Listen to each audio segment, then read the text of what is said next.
لنجعلها لكم تذكرة وتعيها أذن واعية. وتعيها أذن إيه يا رب؟ واعية. يعني إيه؟ يعني ممكن عضو واحد من جسمك يدخلك الجنة، وعضو واحد من جسمك يدخلك النار. اللي بيبكي من خشية الله عينيه تدخله الجنة كله. طب اللي كال الربا بقه هو اللي كال والعياذ بالله، ولكن في قبره يسبح في بحر من الدم بكل جسمه.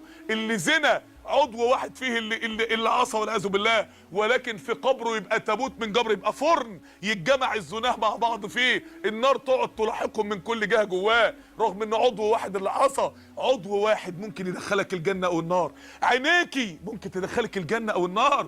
يا ترى اللي انت بتعمليه في عينيكي يوديكي فين؟ شعرك يا ترى اللي انت بتعمليه فيه بتغطيه ولا بتكشفيه؟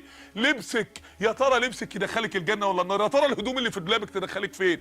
يا ترى رصيد البنك بتاعك كل شيلن فيه يدخلك الجنه ولا النار؟ يا ترى الكرسي اللي انت قعدت عليه يدخلك الجنه ولا النار؟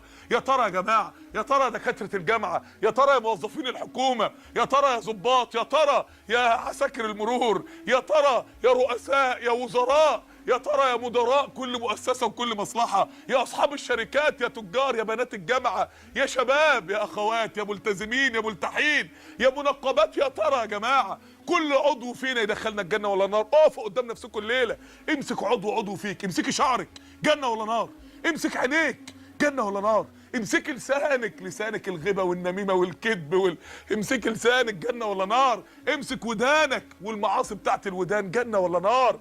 وتعيها اذن واعيه. امسك مناخيرك، امسك ايديك، رجليكي، تفاصيل جسمك كلها جنه ولا نار يا جماعه؟ يا ترى يا جماعه كل عضو فينا لما يتوزن في الميزان هيتقل الحسنات ولا هيتقل السيئات؟